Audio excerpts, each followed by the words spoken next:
আসসালামু আলাইকুম। সবাই কেমন আছেন? আশা করি সবাই ভালো আছেন। আলহামদুলিল্লাহ আমিও ভালো আছি। এখানে আমি পুঁটি মাছ মূলা দিয়ে চচ্চড়ি করব।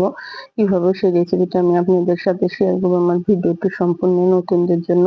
মূলাগুলো আমি ছোট করে পাতলা, পাতলা করে কেটে নিয়েছি। খুব একটা চিকন করিনি। মূলাটা এভাবে দিলে কিন্তু খেতে ভালো লাগে। লবণ, হলুদের গুঁড়া, মরিচের গুঁড়া, ধনিয়ার গুঁড়া, জিরার গুঁড়া দিলাম। বাটা জিরা দিলে কিন্তু তরকারির স্বাদটা দ্বিগুণ বেড়ে যায়।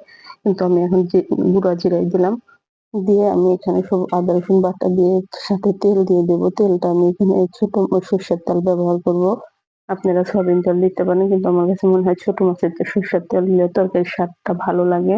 আর সর্ষের তেল আমি মনে করি স্বাস্থ্যের জন্য খাওয়া ভালো, এই কারণে সর্ষের তেলটা দিয়ে যেমন হাত দিয়ে এটা আমি ভালোভাবে মাখিয়ে নিলাম। তো তরকারিটা যত ভালোভাবে মাখাবেন তরকারিটা খেতেও কিন্তু তত ভালো লাগে আমার কাছে মনে হয়। কিছু, কিছু তরকারি আছে হাতে মাখিয়ে রান্না করলে ভালো লাগে। আর আমার ভিডিওটি সম্পূর্ণ নতুনদের জন্য আমি সহজভাবে শেয়ার করলাম। একবার দেখলে বুঝতে পারবেন আমি কিভাবে রান্নাটা করতেছি। উপরে মাছগুলো ছড়িয়ে দিলাম। এভাবে মাছগুলো দিয়ে দিলে কিন্তু আমি মাছ দিয়ে দিলে খেতে যে এত মজা হয়। উপরে ছড়িয়ে দিয়ে আমি চুলায় বসে একটা ঢাকনা দিয়ে ঢেকে দিলাম। এরপর যে চুলার জালটা বাড়িয়ে দিয়েছিলাম, একটু পর চুলার জালটা আমি কমিয়ে দিলাম।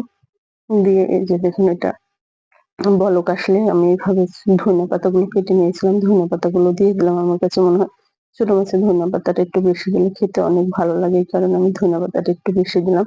আপনারা আপনাদের পছন্দ অনুযায়ী দিবেন। দিয়ে আমি আবার ঢাকনা দিয়ে ঢেকে দিলাম। একটু পর ঢাকনাটা আমি খুলে দিয়েছি।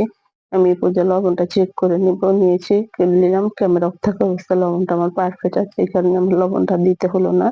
এভাবে দেখুন আমি একবার তরকারির ঝোলটা কিন্তু শুকিয়ে আমি এটা একবার পোড়া, পোড়া করে নেব। এভাবে চুলাই থেকে নামিয়ে নিলাম। আল্লাহ হাফেজ।